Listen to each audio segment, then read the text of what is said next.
Vamos? Sim. Já está liberado. Boa noite, pessoal. Sejam bem-vindos ao curso de pesquisa operacional do Cefet do Rio de Janeiro. Essa nossa primeira aula, a ideia é fazer um primeiro contato com vocês e uma breve apresentação do que vai ser o nosso curso. E também ouvir um pouco de vocês, das dificuldades que eventualmente vocês têm na área de pesquisa operacional e responder eventuais dúvidas também que vocês tenham. Deixa primeiro eu me apresentar, na sequência eu falo do curso, tá? Vou me apresentar, depois eu pedir que o Breno, que é o nosso tutor à distância, também se apresente. O meu nome é Ormeu Coelho, eu sou professor da disciplina de de pesquisa operacional, desde que essa disciplina foi aberta no curso, né, do Cefet pelo CEDERJ. Leciono essa disciplina no Cefet desde 2012, no curso presencial, e também leciono no curso presencial Pesquisa Operacional 1. Eu sou formado em Engenharia de Produção, né, minha graduação é em Engenharia de Produção, o meu mestrado é em Engenharia de Produção e também o meu doutorado.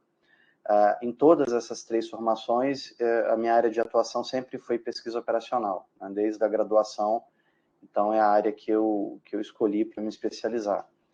Eu tenho, né, alguma produção acadêmica na área de pesquisa operacional. Geralmente, os problemas que eu estudo são problemas de pesquisa operacional aplicados à logística, aplicados à engenharia industrial. E também já participei de alguns projetos de cooperação científica tecnológica envolvendo aplicações de pesquisa operacional, tanto na área de projeto e balanceamento de linhas de montagem, como na parte de planejamento de operações de refino de petróleo.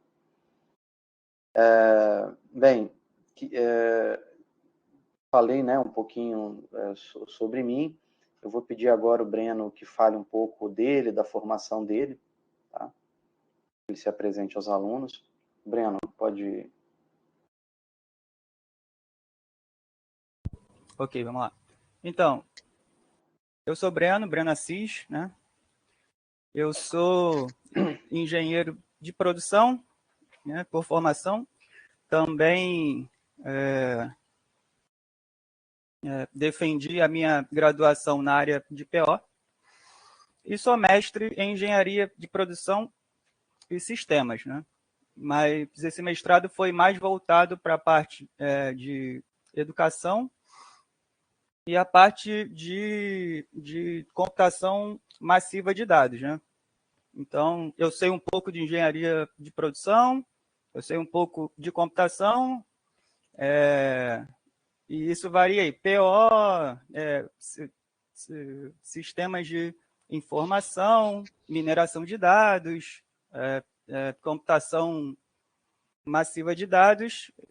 Então, eu não sou tão experiente em PO como o nosso coordenador, mas se eu tomar como base também, eu fiz monitoria por muito tempo na área de PO, na minha graduação, e eu leciono desde o começo, né, desse curso de PO, aqui no EAD CEDERJ, com o professor Ormeu.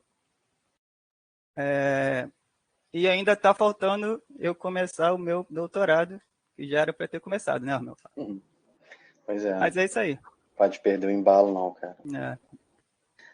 Bem, obrigado.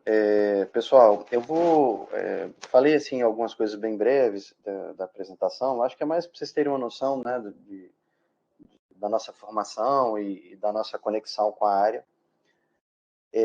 Agora eu vou falar um pouquinho da área de pesquisa operacional. Eu presumo que vocês, ao terem feito pesquisa operacional 1, agora mudou o professor, não me lembro quem é. Antes era o Felipe, agora me escapa o nome do novo professor. Mas eu presumo que quem fez com o Felipe, né, até o semestre passado,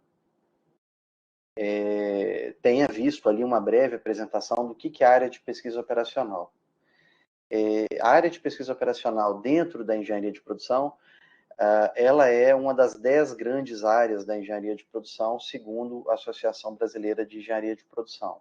Tá? Então, é uma das, digamos que, em termos da formação profissionalizante e específica, é um dos pilares da formação de vocês.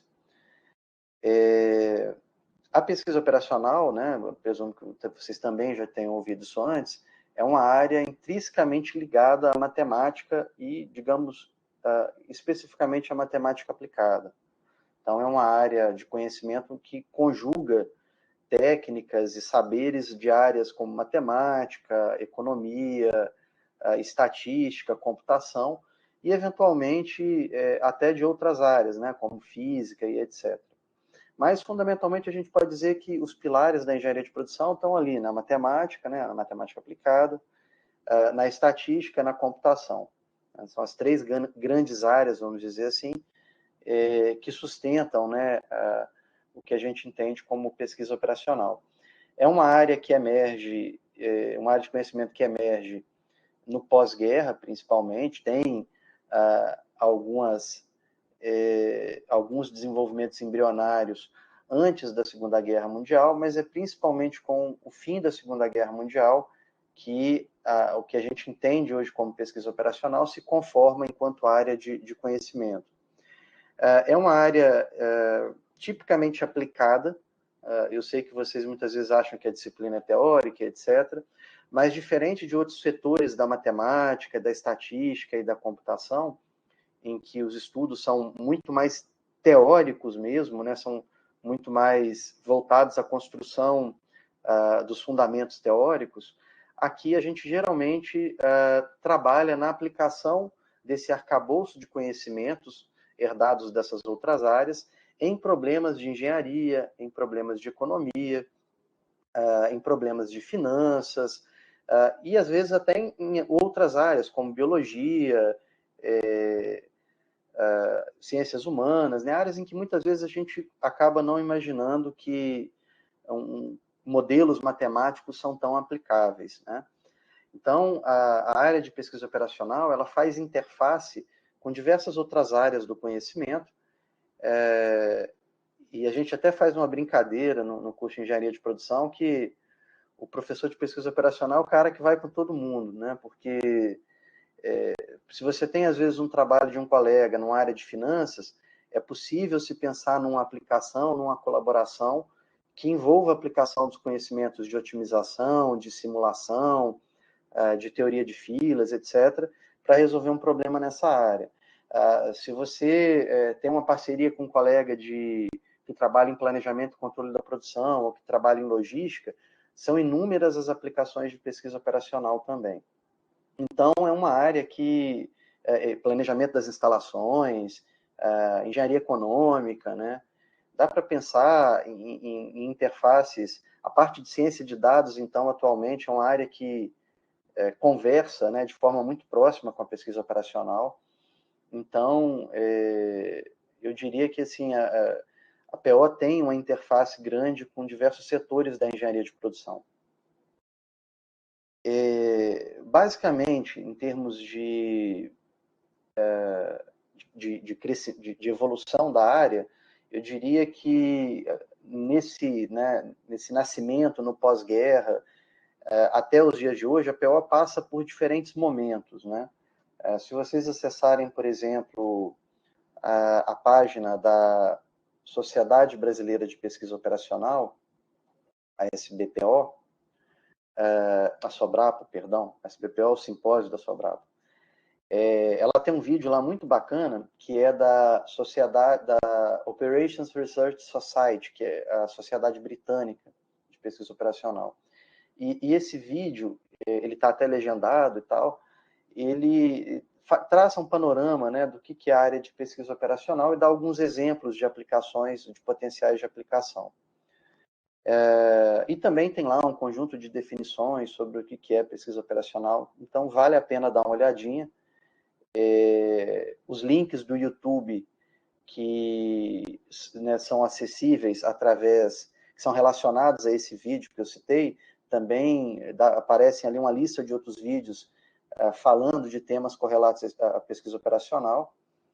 Infelizmente, a maioria está em inglês, mas para quem tiver um pouquinho de paciência, conseguir ouvir, vale a pena dar uma olhadinha. Eu não sei se tem algum legendado em inglês para facilitar, mas são vídeos que dão um panorama bacana da área.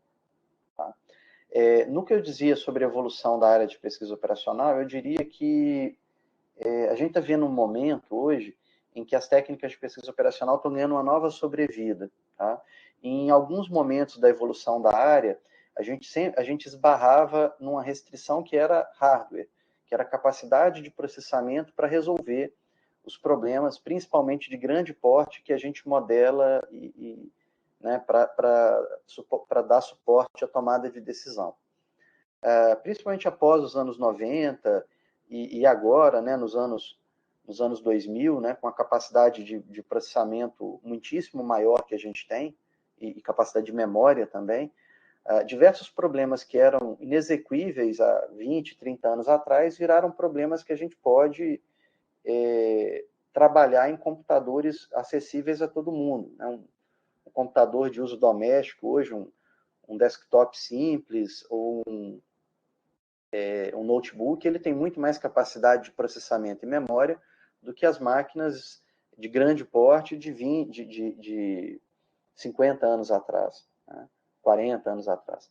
Então, além disso, né, uma série de problemas, né, de tecnologia,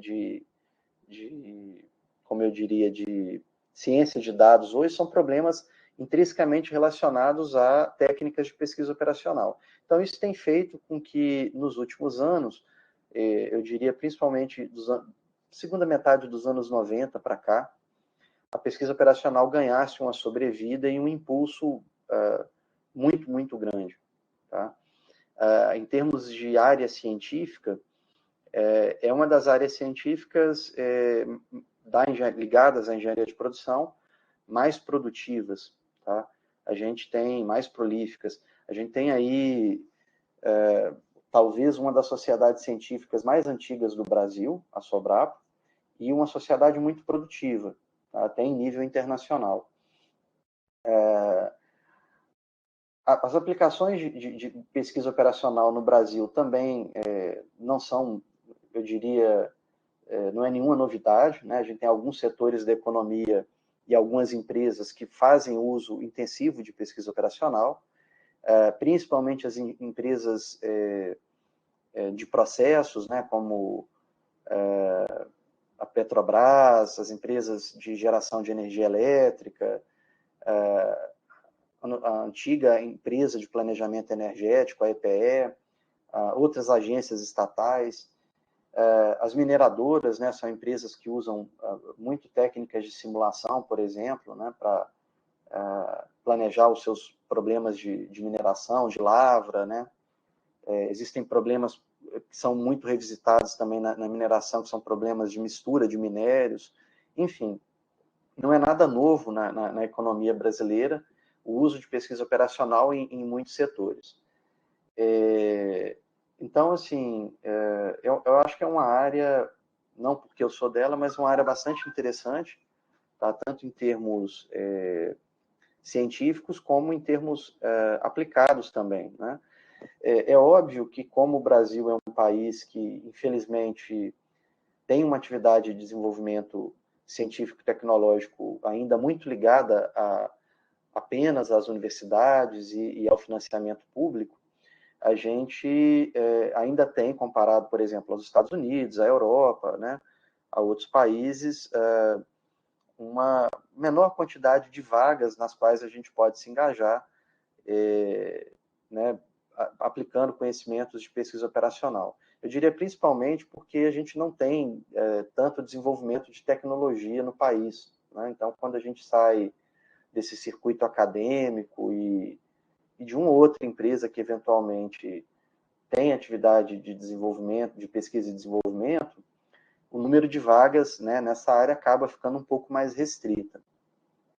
Mas, volto a dizer, né, você tem empresas que fazem uso mais intensivo, né, e não é algo tão pequeno assim, né? Por exemplo, na Petrobras você tem desde otimização de refino, a scheduling de sondas, né, para scheduling é programação e sequenciamento de sondas, né, para perfuração offshore, programação de tripulações, problemas de roteamento de aeronaves, enfim, né, só para citar numa única empresa.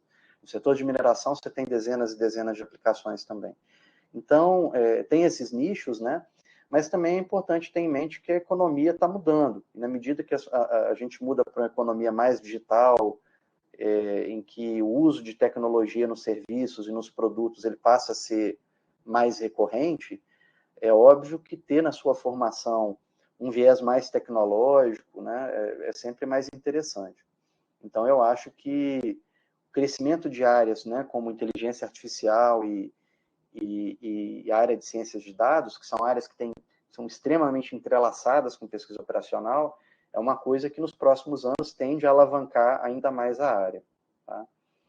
E mesmo para quem não vai virar um cara que, na sua profissão, vai ser um POzeiro, como a gente costuma dizer, é interessante que vocês tenham uma base de PO que os permita identificar, né, nas situações do trabalho, enfim, durante a carreira, oportunidades de aplicação dessas técnicas para modelagem e resolução de problemas que muitas vezes são tão complexos que o uso de a proposição de uma solução meramente baseada na experiência ou na intuição resulta em perdas financeiras e, né, em perdas consideráveis.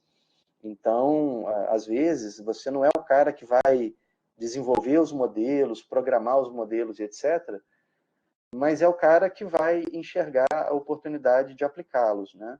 Ou de modelar e chamar um especialista para tratar o problema. Bem, então, dito isso, eu vou falar um pouquinho do nosso curso, tá? Tomar uma água só um instante.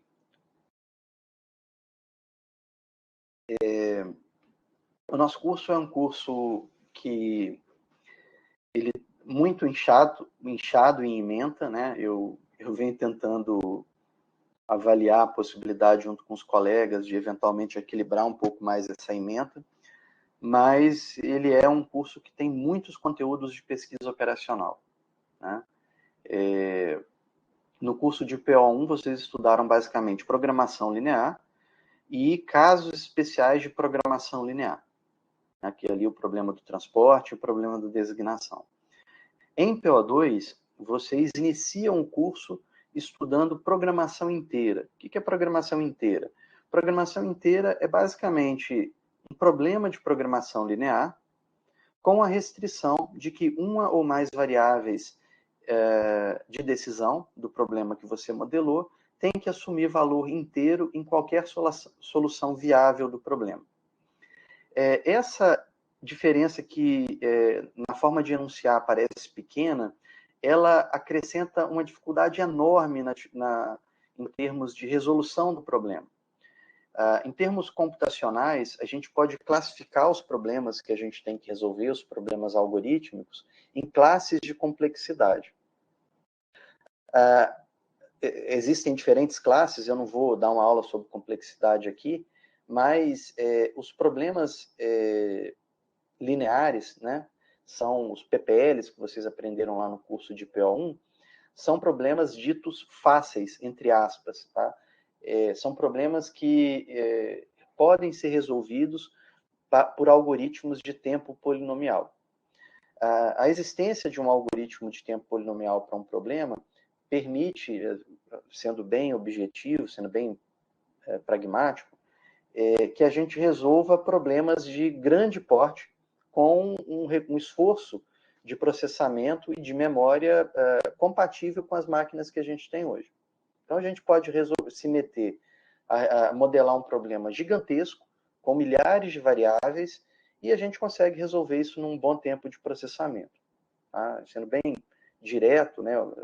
Óbvio que tem toda uma teoria por trás disso daí, mas sendo bem direto em termos de aplicação, o fato de programação linear ser um problema da classe P, da classe dos problemas para os quais existe algoritmo de tempo polinomial, permite que a gente resolva esses problemas de forma eficiente e abre bastante o nosso leque, né, o nosso potencial de aplicação.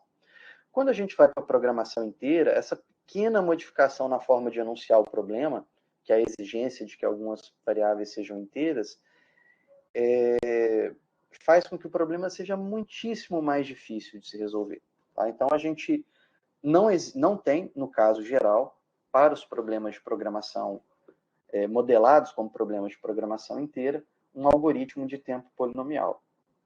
A ampla maioria dos problemas modelados como problemas de programação inteira são problemas NP difíceis. Tá? Então, os problemas dessa classe, se a gente tiver uma proposta de solução, a gente pode verificar em tempo polinomial se essa proposta é viável ou não, mas a gente não consegue resolver esse problema, chegar numa solução ótima em tempo polinomial. A gente não tem um algoritmo que garanta que, em qualquer caso, né, uma vez que um problema é desta classe, que é um problema NP difícil, não existem algoritmos capazes de resolver qualquer instância desse problema em tempo polinomial. Então, são problemas muito mais difíceis.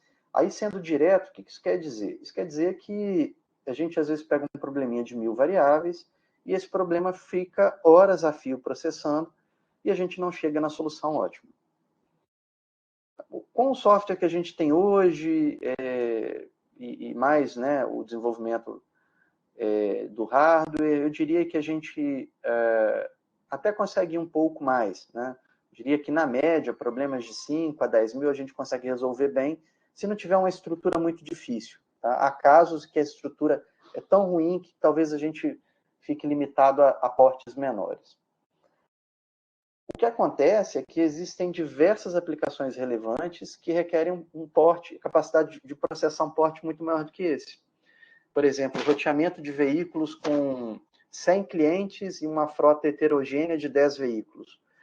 Um modelo de programação inteira para esse porte pode chegar facilmente a 100 mil variáveis inteiras. E aí, isso está... se a gente considerar um software padrão, né, se a gente não estiver falando em desenhar técnicas específicas que a gente tenha que programar, etc., mas pegando um software aí já, digamos, um black box, né, que você só escreve o modelo e resolve, a gente não vai conseguir resolver um problema desse nem em, sei lá, em 10 horas de processamento. E muitos desses problemas requerem o tempo disponível para tomada de decisão é muito menor do que esse. Então, são problemas muito mais desafiadores e com um detalhe, né? A maior parte dos problemas relevantes em engenharia de produção, em logística, em engenharia industrial, são problemas inteiros. Então, assim, são problemas em que não dá para abrir mão de modelá-los, porque eles modelam aplicações muitíssimo relevantes. Né? Seria muito bom que as aplicações, ou a ampla maioria das aplicações, fosse apenas linear, mas não é. Muitas vezes elas são inteiras, ou às vezes são até mesmo não lineares. E aí a coisa fica muito mais difícil. Bem, então a gente inicia o primeiro bloco do curso com a parte muito intensiva de modelagem, por isso que eu dou tanto foco à parte de modelagem, porque de tudo que vocês viram de técnica de pesquisa operacional, eu não estou desmerecendo os outros setores da pesquisa operacional, mas estou dizendo que é o que tem um grande potencial de aplicação em problemas relevantes. Problemas de localização de facilidades em redes logísticas, problemas de projeto de rede logística, de sequenciamento de máquina, de programação da produção, de roteamento de veículos, enfim, são diversas aplicações muito características da engenharia de produção que recaem em modelos inteiros. Então, esse nosso primeiro bloco de curso, a gente dá um foco muito grande nisso. Primeiro na parte de modelagem, e depois a gente vê um pouquinho de técnicas de solução. Na sequência, a gente fala de otimização em redes. Os problemas desse núcleo são todos problemas, os problemas que a gente vai estudar nesse núcleo, são problemas em que o modelo de otimização que está sendo pensado, ele está intimamente relacionado a uma rede, a um grafo. Igual no caso do problema do transporte, por exemplo. Quando a gente pensa naquele problema, naturalmente a gente vincula uma rede, um grafo, para mostrar, né, a estrutura do problema que está sendo modelado. Então, a gente estuda 4 problemas relevantes em otimização em redes. Particularmente, são todos problemas fáceis computacionalmente, e tentando abrir um leque, né, para mostrar como esses problemas podem ser aplicados, tanto nas aplicações que dão, né, que motivam o desenvolvimento desses problemas, como em outras aplicações que a priori não parecem tão diretas. Tá? No terceiro bloco, a gente fala de otimização não linear. Então, a gente estuda problemas em que as funções que definem a FO e as restrições são funções, pelo menos uma delas, né, seja a FO ou uma das restrições, são funções não lineares. Percebam, né, tudo que a gente viu até esse ponto, lá em PO1 e até esse momento de PO2, antes de otimização não linear, é representável por modelos lineares, né, modelos nos quais todas as funções são lineares. Tem aquele formato lá, A1 vezes x1 mais A2 vezes x2 mais A3 vezes x3 até AN vezes xn. Então, quando a gente fala em modelar funções não lineares, a gente está falando em modelar, por exemplo, x vezes y, x dividido por y, uma função linear dividida por outra, logaritmo, funções que envolvam potências, raízes, etc. Tá? Então, todas essas funções que não são lineares são as funções não lineares. Algumas aplicações são tipicamente não lineares, né? Então, se eu pensar, por exemplo, problemas que envolvem tratamento de efluentes, né? Então, tem lá estações de tratamento de água, em que eu tenho tanques de tratamentos de efluentes e cadeias sucessivas de misturas e de processamentos que pegam aquela água poluída e entregam água limpa. Esse é um problema tipicamente não linear. Mistura de naftas para a produção de gasolina é um problema não linear. Otimização e refino de petróleo é tipicamente não linear. Então, tem vários problemas que recaem em modelos não lineares. Então, a gente inicia essa parte estudando modelos não lineares em uma variável, sem restrições. Depois, vocês vão ver que é basicamente muito parecido com o setor do curso, um pedaço do curso de cálculo de vocês. Depois, a gente estuda funções em várias variáveis e, novamente, sem restrições. E, por fim, a gente estuda problemas de forma, obviamente, muito superficial, né, um curso introdutório, problemas não lineares com restrições. Essa área de otimização não linear é uma área, vamos dizer assim, que tem um arcabouço teórico que a sustenta, muito mais ligado ao setor de cálculo do que programação linear e programação inteira. Tá? Então, programação linear e programação inteira estão muito ligadas à matemática discreta, álgebra linear, enfim. Ao passo que a parte de otimização não linear está muito ligada ao cálculo. Tá? Então, não dá para a gente, né, ir tão fundo assim na área de otimização não linear. É um universo muito amplo em termos de técnicas, de teoria, né, de teoria sobre condições de otimalidade, etc. É um setor tão vasto que, às vezes, os problemas são estudados em grupos específicos, né? Problemas que são convexos, problemas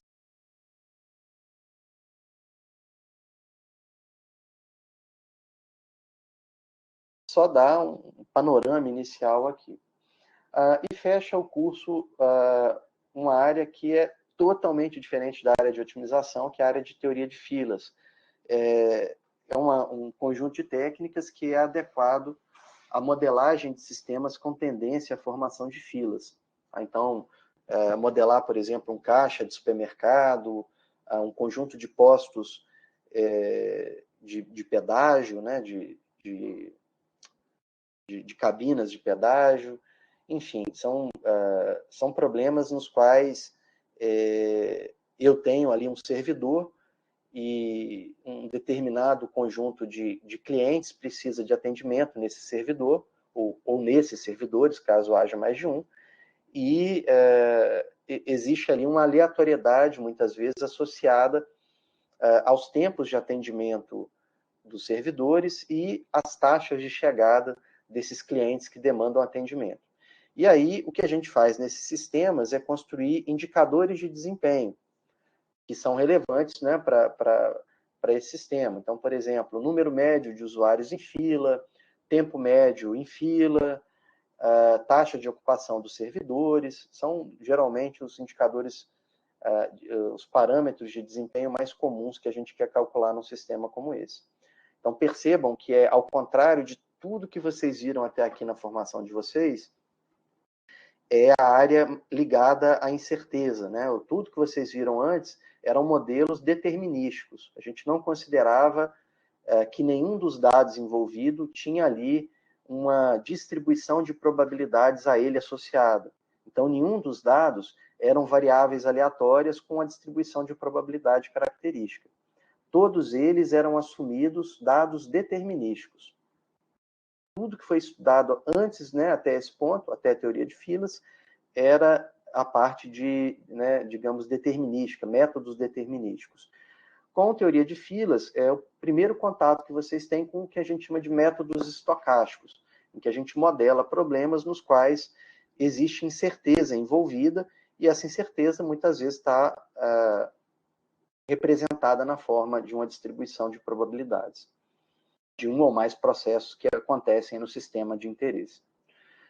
Essa matéria, inclusive, esse assunto, conversa com uma outra disciplina que vocês têm no final do curso, que é a simulação.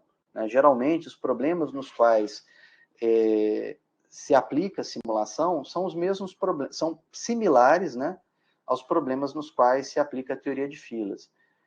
A diferença é que os problemas a teoria de filas ela é mais restritiva no que se refere ao conjunto de problemas que pode ser tratado, enquanto as técnicas de simulação são mais abrangentes, né, em termos da flexibilidade para aplicação. Bem, então esse é o nosso desenho de curso. Como a gente segue o modelo básico do CEDERJ, são 2 ADs e 2 APs. Nas ADs, eu foco na parte de modelagem e programação inteira. A primeira AD, a gente trabalha um modelo um pouco mais complexo que os exercícios da lista.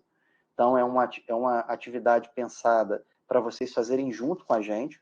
Ela é propositalmente, ela tem um grau de dificuldade maior, porque a gente quer trabalhar com vocês, né? Então, a gente tenta trazer problemas que não sejam apenas aqueles problemas com caráter didático, né, que a gente às vezes tem numa lista de exercícios, mas tenha nuances mais realistas e que por isso acabam sendo mais complexos.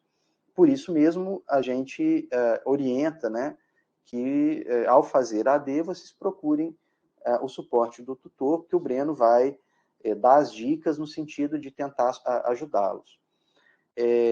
Essa AD, geralmente a gente trabalha com modelos no formato, desculpem, generalizado, porque quando a gente trabalha com otimização de grande porte, não dá para escrever termo a termo no modelo, não dá para escrever 3x1 mais 2x2, né? Pensa um modelo com 100 mil variáveis, como é que você vai fazer isso? Além de ser inexequível, mesmo que o fosse, a chance de você errar é muito grande. Então, você tem que trabalhar com o modelo no formato generalizado. Então, a AD exercita basicamente isso. E quando a gente vai fazer a AD2, a gente, via de regra, programa o mesmo modelo que vocês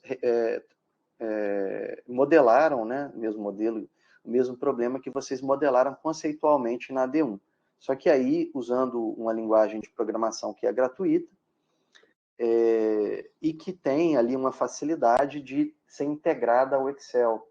Tá? Com vocês, normalmente, eu trabalho só com o Colio, que tem uma interface muito parecida com um arquivo de texto. Mas essa mesma linguagem, ela pode ser usada num ambiente que a gente chama de Solver Studio, na qual os dados podem ser modelados no Excel. Então, isso aumenta um pouquinho a aplicabilidade. É uma aplicação gratuita, mas dentre as aplicações gratuitas que a gente tem à mão, ela tem a vantagem de usar um resolvedor, que é a parte que faz os cálculos numéricos, relativamente forte para os resolvedores gratuitos. Então, amanhã, quem estiver fazendo um estágio, ou estiver no trabalho, e, pô, pintou a ideia de um modelo, eu quero prototipar esse modelo e ver se ele faz sentido. Porque ninguém vai te comprar um software de 20 mil reais para você testar um protótipo, né, para testar uma ideia. Então, a escolha dessa aplicação tem muito a ver com isso, né? Ela permite que ela segue a mesma filosofia de modelagem das melhores linguagens, né, das linguagens mais difundidas para programação matemática, e tem, né, considerando o resolvedor que vem embutido com essa solução tecnológica, você tem até uma ferramenta que resolve alguns problemas de pequeno e médio porte de forma razoável. Tá? Eu tenho orientado um aluno do EAD num problema de programação inteira que é tipicamente difícil e, assim, modelinhos aí de 5 mil variáveis a gente resolveu razoavelmente rápido. Tá? É óbvio que se a gente estivesse trabalhando com um resolvedor comercial, ele seria mais rápido. Mas o Simplex, por exemplo, da IBM é caríssimo, né? Então, a escolha do software tem muito a ver com isso. As demais partes do curso, eventualmente a gente faz uma atividadezinha extra, mas aí não é garantido, tá? Então, na parte de não linear, às vezes a gente ensina a resolver alguns problemas com uso de planilha, mas não, isso é algo que a gente faz de acordo com o andamento do curso. Bem, a nossa estratégia de estudo, né, como é um curso à distância, né, e muito baseado nessa ideia de que, seguindo a filosofia do CEDERJ, que depende de que vocês corram atrás e estudem as notas de aula, estudem a bibliografia, tá? Não basta estudar as notas de aula. As notas de aula, elas foram escritas quando eu assumi o EAD, eu tinha os meus cursos montados no presencial, e uma vez que, né, vocês não estão presencialmente, o que eu tratei de fazer é aumentar a densidade de texto para que fosse uma leitura ali intermediária entre um livro e uma apresentação. Mas ele de forma nenhuma substitui a bibliografia sugerida. Então, eu acho que uma boa forma de estudar é ler as notas de aula, ler os capítulos correspondentes na bibliografia. O meu curso é muito montado em cima do livro do Arenales, que está na bibliografia do curso, e do livro do Tarra. Tá? Mas outros livros de engenharia de produção que tem, outros livros de pesquisa operacional que cobrem o conteúdo, como o livro do Relier e Lieberman ou o livro do Winston, são livros muitíssimo bons, são usados no mundo inteiro e podem ser usados também no curso sem nenhum problema. Então, eu acho que uma forma é essa, ler as notas de aula, ler a bibliografia e, fundamentalmente, tem que fazer as listas. Eu, principalmente em termos de AP, eu tento não fugir de exercícios que tenham alguma similaridade com a lista. Não dá para colocar os mesmos exercícios, porque, principalmente quando é um exercício de modelagem, porque modelagem não é repetição. Né? Modelagem, ao contrário disso, é uso da criatividade para captar uma nuance da situação e representá-la matematicamente. Então, a gente, obviamente, sempre tenta trazer algo, né, que não seja uma mera repetição do que vocês viram nas listas, né, principalmente em modelagem. Mas eu digo que quem faz as listas faz as provas bem. A gente também não coloca nada nas listas que seja desconectado nas provas que seja desconectado com o roteiro. Né? Então, por exemplo, se eu pegar um período em que os problemas de sequenciamento foram pouco trabalhados, eu não vou botar um modelo de sequenciamento muito difícil em que você tem que dar um salto de intuição para modelá-lo. Né? Os exercícios que se referem a testes de solução, eles são mais receita de bolo, né? Tipo exercício de matemática. Você tem lá um algoritmo, segue aqueles passos e sai a solução. Tá? Mas lembro que em todos esses assuntos que eu citei, a gente sempre tem a parte de modelagem e a parte de solução. Repito, quem faz as listas, quem trabalha junto com a equipe de tutoria, né, é um curso que demanda muito isso, vocês trabalharem junto conosco, consegue ir bem na disciplina. Tá? é uma disciplina, pesquisa operacional é tipicamente uma disciplina difícil da engenharia de produção. Eu diria que depois do básico é a que mais faz os alunos terem dificuldade, né, por causa da parte de matemática, também por causa da parte de computação. É o mesmo no curso presencial, tá? Não é uma percepção exclusiva dos alunos do ensino à distância. Mas eu digo o seguinte em ambos os casos. Quando os alunos procuram a tutoria, quando procuram a monitoria, quando fazem os exercícios e trazem as dificuldades para a gente trabalhar junto, a coisa vai. E tem que ser em base semanal, tá? Principalmente no curso de vocês, que tem uma ementa muito cheia. Não dá para, sabe, chegar ali na não, eu vou esperar 2 semanas para começar a tirar as dúvidas ou para fazer os exercícios, não. Você pode chegar num ponto que você, sabe, se enrole de uma forma que vai ser difícil, tá? Você acompanhar. Então, eu sei que é um curso difícil, é um curso que, tanto aqui no curso presencial, como no curso de vocês semipresencial, é uma matéria, né, que tem ali, os alunos sempre têm dificuldade, etc. Mas garanto que se vocês nos procurarem, a gente pode tentar traçar um roteiro de estudo que explore as dificuldades que cada um está tendo. Porque se vocês não nos procuram, a gente não consegue ter um mapa das dificuldades, entendeu? A nossa percepção é que sempre tem ali um grupo de alunos mais presente e tal, mas considerando o tamanho das nossas turmas, eu acho que vocês ainda nos procuram pouco. Então é muito, muito importante que vocês deixem as dúvidas na sala de tutoria. Se a gente estiver achando que tem alguma coisa que não dá para responder, a gente marca uma videoaula, tá? O que a gente não pode fazer, porque foge a filosofia do CEDERJ, é dar uma aula aqui. A gente não vai dar uma aula convencional aqui, porque não é essa a nossa filosofia. Mas, se vocês trouxerem as dúvidas, a gente pode, numa videoaula ou respondendo pela plataforma, e trabalhando essas dúvidas, né? E direcionando novos exercícios, enfim. Tá?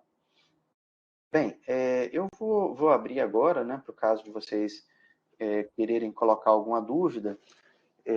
A nossa aula não vai se estender mais muito, tá? Então, basicamente, era desejar boas-vindas e ouvi-los, né, querer saber de vocês quais as dúvidas, em que eu posso ajudar.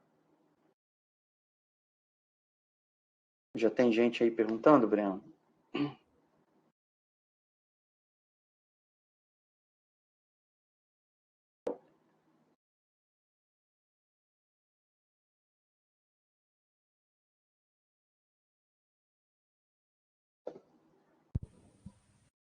Alô, alô? Estou te ouvindo, pode falar. Ah, tem a dúvida do Rômulo aqui no chat, que era quando você estava falando sobre teoria de filas. Aí ele fala assim, boa noite, professor. Com filas, pode aplicar alguma demanda como probabilidade de estouro de SLA de manutenção, por exemplo? Você estava falando de filas. Olha, eu teria que compreender melhor o seu problema, cara. Assim, a gente pode bater um papo, você me explica melhor o seu problema e de repente, porque às vezes numa primeira explicação assim, uma nuance do problema te chama a atenção, você fala, putz, parece com o meu problema e tal, mas numa conversa mais detalhada, a gente consegue até mapear melhor qual que é a técnica, ou conjunto de técnicas que é mais apropriado para um problema. Muitas vezes até a própria recorrência do uso de algumas técnicas já diz isso, sabe? E depois a gente pode, se você fica à vontade, assim, eu acho que como a gente está com um tempo um pouco curto aqui, eu não posso me estender muito, a gente pode bater um papo, tá? Você pode me escrever, fica à vontade. E se for necessário, a gente agenda um horário e bate um papo, né? A gente avalia. Pode postar na plataforma, né, para o Breno, e ele me encaminha, a gente avalia como bater um papo sobre isso. Tá? Desculpa não te responder agora, mas só para a gente não ficar parado num ponto, né, muito específico de uma pessoa e e aproveitar melhor o nosso tempo aqui para a gente tentar falar do curso de forma ampla. Tudo bem? Agora tem o Marcondes que pediu a palavra. Pode falar, Marcondes. Pode falar, Marcondes.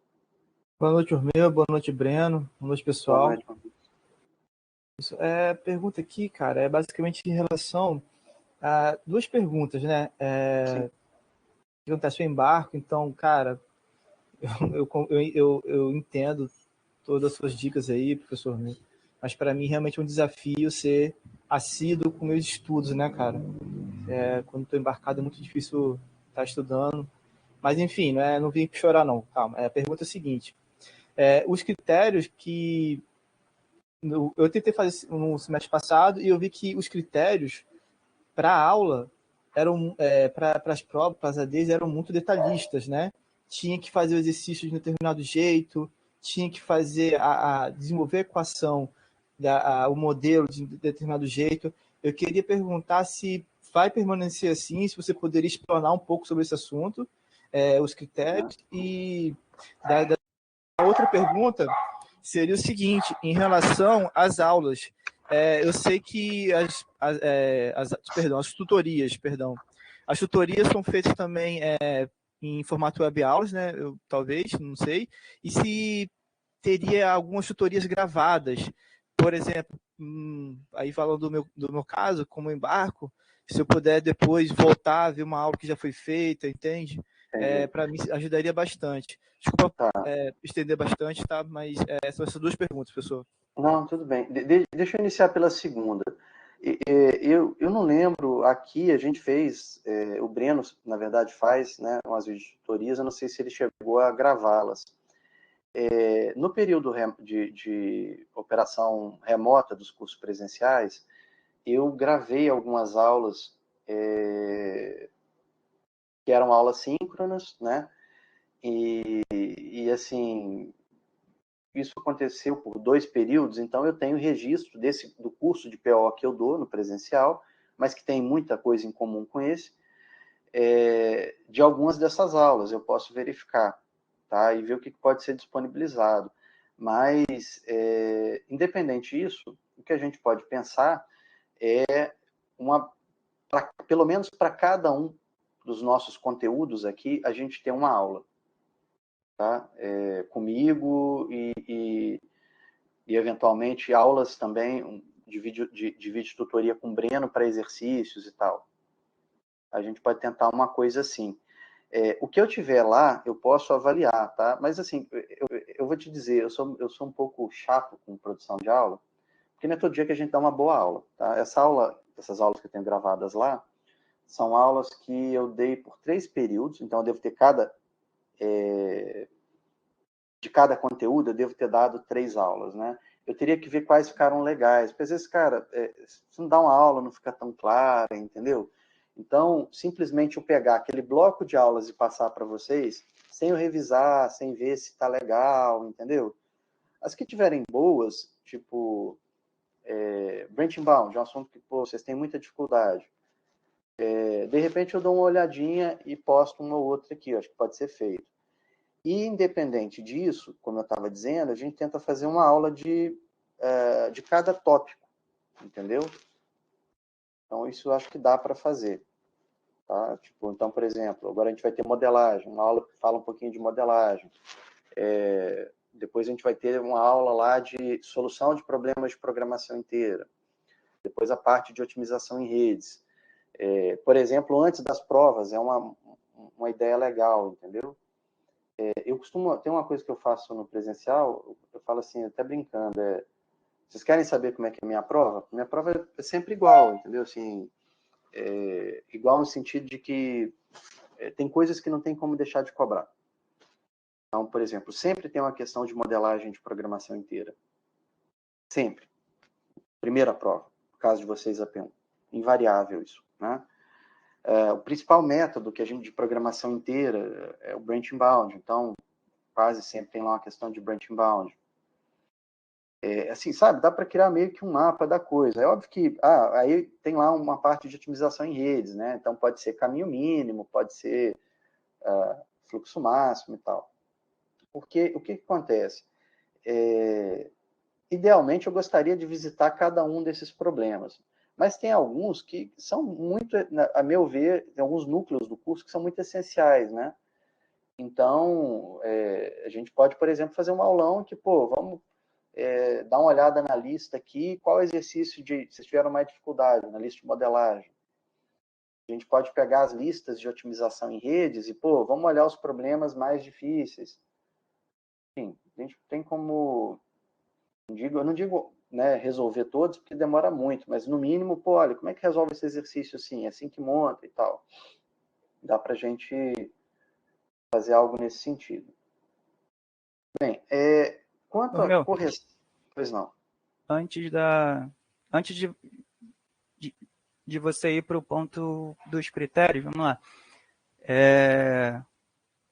Há uns 2, 3 ou até 4 semestres, eu já faço pelo menos isso na semana da revisão, dar essa orientação, né, do seu formato de prova. Então, assim, eu praticamente digo, é uma questão de modelagem, uma de branching bound, e talvez uma, que né, isso nem sempre a gente consegue cobrir, a depender do nosso calendário, se vai ter mais uma questão sobre otimização em redes. Então, isso a gente já tem feito, né, eu particularmente, há 4 semestres. Então, essa orientação já é dada sempre. E para cada aula que a gente tem uma videotutoria anterior gravada disponível. Então, tem para todos eles, da aula 2 até a aula 9. Tá? Só não tem para a aula que a gente colocou mais recente, que era de multiplicadores de Lagrange, e a anterior, que era o método do gradiente. Só não tem videotutoria para isso. Para todas as outras tem, há pelo menos 2 semestres. O que a gente não tem aí sim, algum vídeo, né, de uma aula narrada. Isso a gente não tem. Mas tem as sessões anteriores de outros semestres que ficaram razoavelmente inteligíveis e, né, desde os últimos 3 semestres a gente tem sessões de tutorias para dúvidas semanais. Aí fica a seu critério como modelar isso. Ok? Tá. Enfim, essa é uma coisa que pode ser feita, né? Tem esse que o Breno já está fazendo e, eventualmente, a gente pode fazer mais um encontro. Tem esses vídeos que eu tenho são de aulas narradas. Então, a gente tem apresentações muito parecidas com essas que vocês têm aí, porque esses slides derivaram todos da mesma fonte, vamos dizer assim. E eu narro, né, não leio, mas explico, né, olha, aqui nesse slide, o que eu estou querendo dizer é isso e tal. Então, isso a gente tem, tá? Eu diria que eu tenho isso daí para a parte de modelagem, deve estar bem coberto, a parte de branching bound e a parte de otimização em redes. O que a gente não vai ter é filas e otimização não linear. Mas dá para pensar em algum material de suporte que a gente pegue sei lá, posso pensar em algum material de suporte, avaliar alguma fonte que está disponível na internet e sugerir para vocês. Acho que dá para fazer isso também. Bem, a outra coisa que você tinha falado, a questão de critérios de correção. Bem, o que acontece? Modelagem, o que importa em modelagem? Se o seu modelo, em primeiro lugar, você entendeu o problema. O que é entender o problema? Qual a decisão que quer ser tomada? Então, todo modelo ele tem duas coisas básicas. Um conjunto de entradas, que são os dados, as informações que a gente conhece a priori, e um conjunto de informações de saída, que é o que a gente quer resolver, são as decisões que a gente quer tomar. Quanto produzir, se abre ou não abre uma fábrica, se uma tarefa é feita antes da outra ou não. Enfim, é o valor das variáveis de decisão. Então, a primeira coisa é se a pessoa conseguiu estruturar o que é dado e o que é decisão. E isso não tem opinião nisso. Tipo, é entender o problema ou não entendeu. Então, por exemplo, a pessoa erra a estruturação do problema no sentido de não entender o que está sendo decidido, errou tudo. Tem que fazer, né? Bem, aí, uma vez que a pessoa, de repente, entendeu as variáveis de decisão, mas não escreveu uma ou mais partes do modelo adequadamente. A gente tem lá uma tabela de correção que tenta não zerar um trabalho, uma prova de modelagem. Tá? Idealmente, como é que você tem que corrigir um modelo? Idealmente, o modelo roda ou não roda. E o que é um modelo rodar? Atender todas as restrições e medir adequadamente os custos ou, né, as quantidades envolvidas. Então, se um modelo é válido para um problema, ou seja, ele roda e propõe uma solução que é válida para o problema, é o modelo que você, né, que você tem. Então, assim, você só poderia pontuar o modelo se ele está certo. Se levarmos a coisa nesse ponto, as notas seriam muito ruins. Então, o que a gente faz? A gente pega e divide uma parte da pontuação em entender as variáveis de decisão, e aí é o ponto inicial, porque se você erra as variáveis, sai errando tudo para baixo. Né? Depois, se você estruturou a FO direito, e depois, se você estruturou as restrições. E aí a gente divide-se em grupos de pontuações, tipo, errou uma variável de decisão, perde tanto, errou todas, perde, né, toda a pontuação de variáveis de decisão. Porque às vezes também, o que eu percebo? O cara vai lá e escreve assim na prova, X e J, tal que I vale de 1 a 3 e J vale de 1 a 4. Tá, mas o que representa X? É uma quantidade, é o valor de uma tensão? O que é?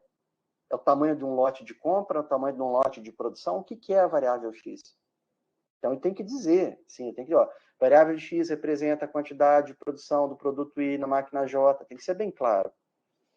Então, às vezes o cara não fez isso, mas escreveu e equacionou embaixo correto. Então, eu vou lá e, a prova é um documento. Não cabe a mim, nem a nenhum professor, deduzir o que está na cabeça do aluno. A gente tem que escrever no papel.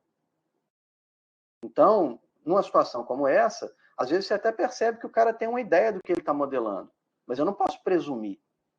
Então, o que eu faço é, a FO está correta? As restrições estão corretas? Beleza, ele ganha essa pontuação, mas perde da definição.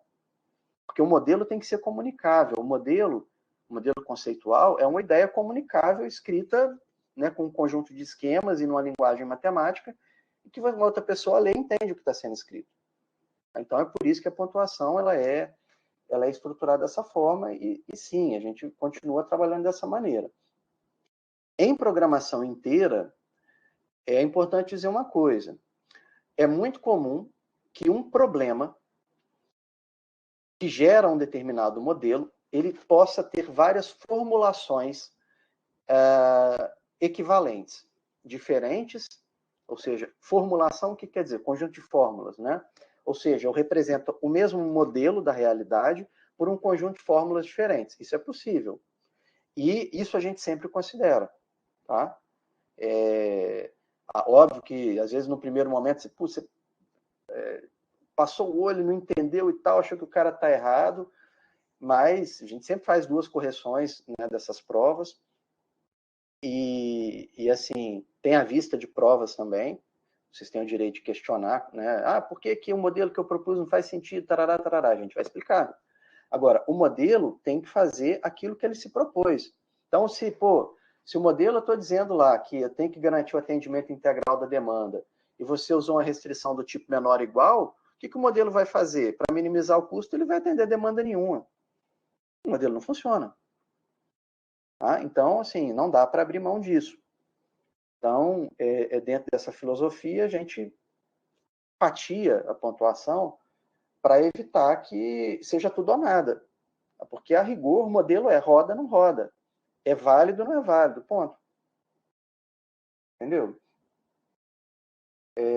Por isso que eu digo, cara, não apostem em fazer AD sem suporte. Eu entendo que existem situações pontuais, como a que você citou, né, essa situação de trabalhar embarcado e tal, mas há coisas que a gente não tem como fazer de outra maneira, entendeu? Não dá para ficar dando probleminhas 2x1 mais 3x1, sabe? Assim, a gente está formando uma competência técnica que requer um nível de sofisticação um pouquinho maior, né? E aí, não, eu acho que é muito arriscado. Vou tentar fazer AD sozinho. Pô, você se garante, beleza, mas o legal, como eu estou dizendo, né, é vocês trabalharem conosco que a gente vai dando as dicas, entendeu? Ó, faz isso, faz aquilo, olha aquele outro modelo, pô, essa restrição parece com daquele outro modelo. É assim que a gente trabalha. Tá? Próxima, Breno, pode... Algumas eu já estava respondendo pelo chat. A Elizabeth tinha perguntado sobre as gravações das videotutorias. Como no semestre passado eu não estava usando esse sistema, eu estava usando pelo Teams, em alguns momentos eu conseguia gravar, outros não, aí já teve época de corromper arquivo, então não tinham todas, algumas eu deixei gravada. Mas nesse semestre, como parece que essa ferramenta de conferência web aqui, ela está um pouquinho melhor, a gente coloca para gravar, ele grava e ele deixa aqui mesmo dentro da plataforma. Então, depois eu vou colocar para eles aonde que fica armazenado isso, aí esses registros vão ficar lá. Aí quem não conseguir assistir, assiste depois. Só, meu, que né, o que eu tenho identificado nesses 2 a 3 semestres que a gente passou a fazer essas sessões quase semanais de videotutoria. Os alunos chegam sem dúvidas. Assim, eu tenho uma dúvida teórica. Ele vem e pergunta, aí eu converso um pouco sobre a teoria por trás do que ele perguntou, mas assim, o aluno não pegou um exercício de fato, né, tentou modelá-lo, teve dificuldade e trouxe para mim. Então, assim, isso não vai resolver. Se não for assim, não vai resolver. Aí que é o ponto que a gente entra das listas. Tem a lista, mas são poucos exercícios. Aí a gente sempre tenta chegar em algum consenso sobre isso. A gente tem a lista, que eu acho que são 2 listas, tem em torno de, acho que 15 exercícios, e dos 15, acho que 12 tem gabarito. Aí a gente coloca lá. O que eu vejo muito comum eles tentam fazer aqueles que tem gabarito. Muito poucos têm dúvida, né? Porque tem o gabarito, então assim, ele olhou e tal. Só que aí se a gente pega qualquer problema diferente disso, aí eles não conseguem fazer. Eu vou te dizer, modelagem, primeira coisa, por exemplo, né, já viu os 12 exercícios da lista? Vai no livro do Tarra e vê os exercícios resolvidos. Principalmente do Tarra. Tem vários exercícios resolvidos são exercícios fáceis, né, de compreender, não são muito sofisticados. E outra que o Breno está dizendo, tem que tentar fazer. Tá? Então, tem que pegar mais exercícios, tentar fazer, não conseguiu, traz para a gente. Tá? O livro do Tarra é um livro interessante, porque rola um solucionário na internet aí extraoficial, que eu saiba, acho que ele não é oficial, mas a maior parte das questões que eu já vi resolvidas ali estão corretas. Então, tem não só os exercícios resolvidos, como também proposta de solução para vários deles, para os que são propostos, né? Isso ajuda um pouco. Agora, o fundamental é isso que o Breno falou, tem que tentar fazer. Eu tenho percebido até no presencial muito isso, a galera meio que vê o exercício na sala de aula e tal, acha que faz sentido, e quando põe a mão, descobre que é mais difícil. Aí, por exemplo, a gente coloca mais 20 lá. Aí coloca mais 20 com gabarito, porque Sim. eles costumam pedir com gabarito porque facilita. Aí a gente coloca gabarito, aí ele olhou, tentou um pouco ali, aí vai olhar para o gabarito, aí já tá bom. Aí olhei, tá bom, entendi. Mas não entendeu. Entender você vai pegar o exercício, vai tentar fazer e vai fazer errado. Fez errado, traz para a gente vai ver, olha, você errou nessa restrição aqui. Por que está errado aqui? Porque precisa fazer dessa forma. Geralmente são ligações entre variáveis. Faz uma ligação que quase sempre ela é não linear. Ou não consegue fazer uma restrição do tipo Big M. Então, assim, tem que tentar, né, coloca isso no papel e traz para a gente, que aí eu coloco nessa parte aqui, que é conferência da web em azul, que o exercício vai estar aqui, aí a gente consegue pontuar. Tem a ferramentinha aqui de lápis, apontador, porque assim vocês vão conseguir perceber aonde vocês estão errando. Não é olhar para uma pergunta, a resposta dela e achar que entendeu. Isso é recorrente, muito recorrente. Quase todos os semestres é assim. Pessoal, eu preciso só encerrar às 20h30. Tem mais algum aí na fila, Breno, que eu não estou vendo? Tem do Marcondes, ele pediu de novo a palavra. Tá. Pode falar, Marcondes. O Breno, novamente, boa noite, cara. Boa noite. Não quero levar a impressão de chorão, tá? Mas, assim, cara, a questão é o seguinte, em cima do que o Breno tá falando, cara, a disciplina de pesquisa operacional 2 é complexa. Eu entendo perfeitamente o argumento do Ormeio e concordo que, cara, a gente tem que ser formados como técnicos, é uma disciplina importantíssima, mas quando chega nesse período de faculdade, você não encontra só uma disciplina complexa como pesquisa operacional, tem outras também que acabam gerando alguns desafios para os alunos. E não é só uma disciplina complexa, a gente vai ter 3, 4, e mais 2 ou 3 mais tranquilos para aliviar, né? Então, às vezes, e sem contar trabalho, família, essas coisas. Então, cara, onde eu quero chegar é o seguinte, é difícil manter, é um desafio manter uma disciplina semanal de estudos. No meu caso, ainda mais que eu embarco e tal, e tem outros colegas que também devem trabalhar em alguns tipos de escala mais também agressivas. Mas, enfim, é difícil. Eu entendo que a gente tem que praticar, eu entendo.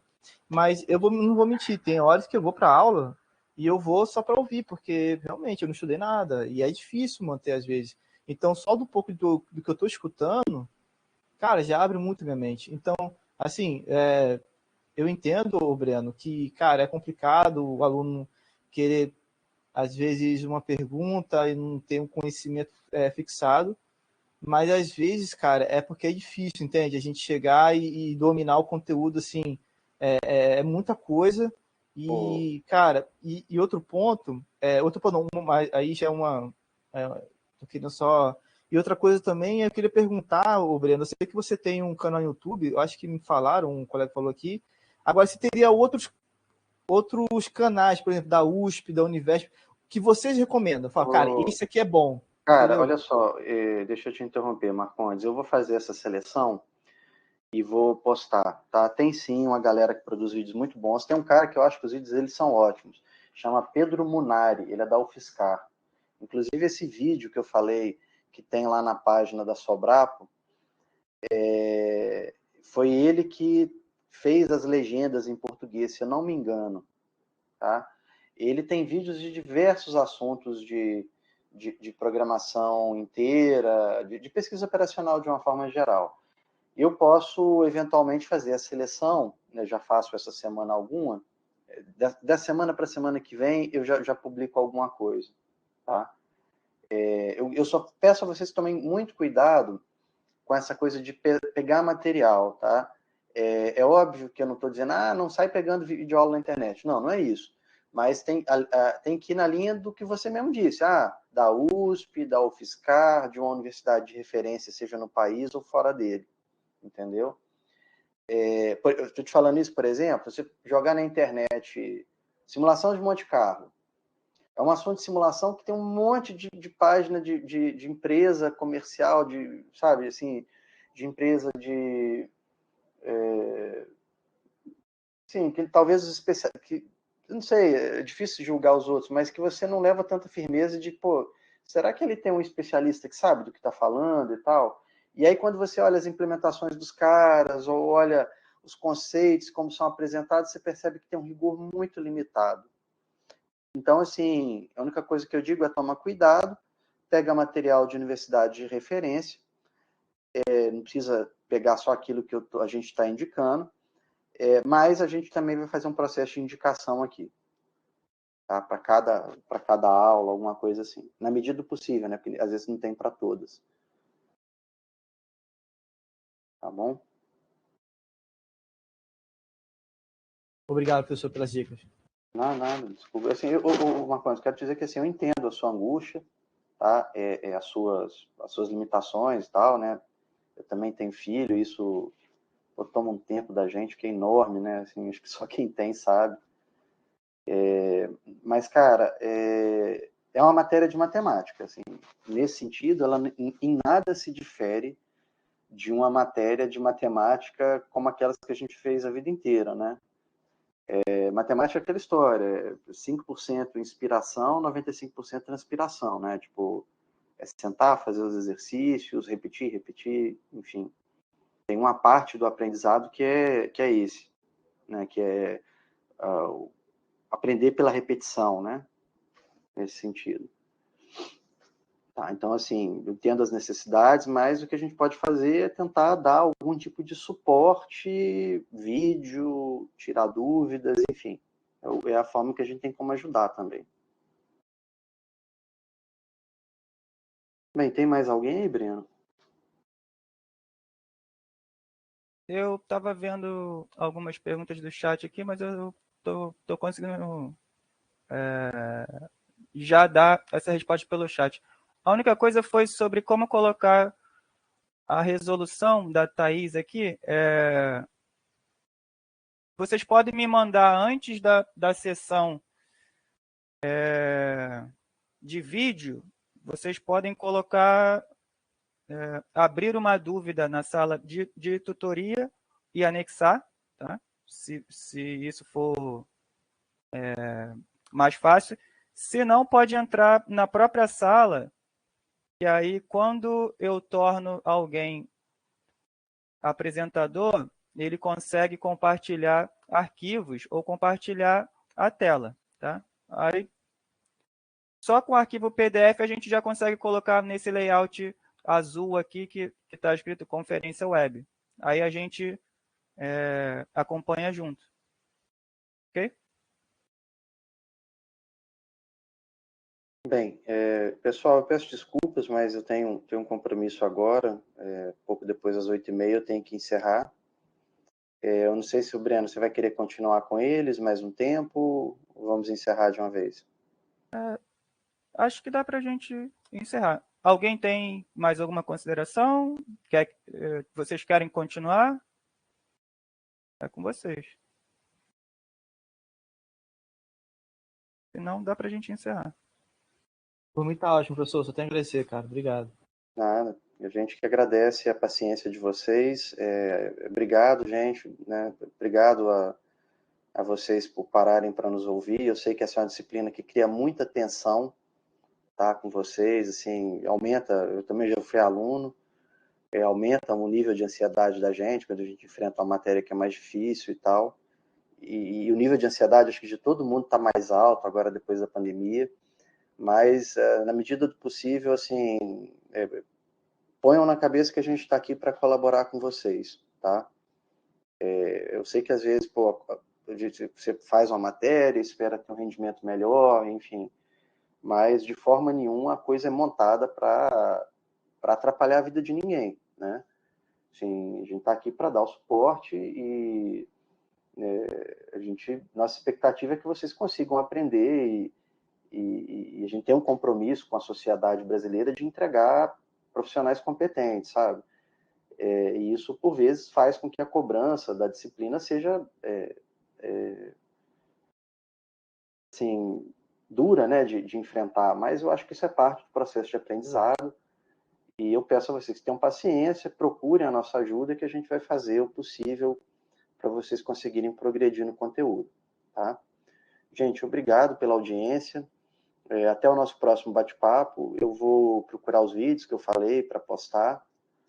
E assim que possível a gente planeja uma outra atividade né, para eu bater um papinho com vocês também. Tá bom? Pessoal, um abraço, boa noite. Até o nosso próximo encontro. Tchau, tchau. Valeu, boa noite, boa noite. Valeu, Breno. Obrigado pela ajuda aí mais uma vez, cara. Falou, meu. Tchau, tchau. Tchau, tchau.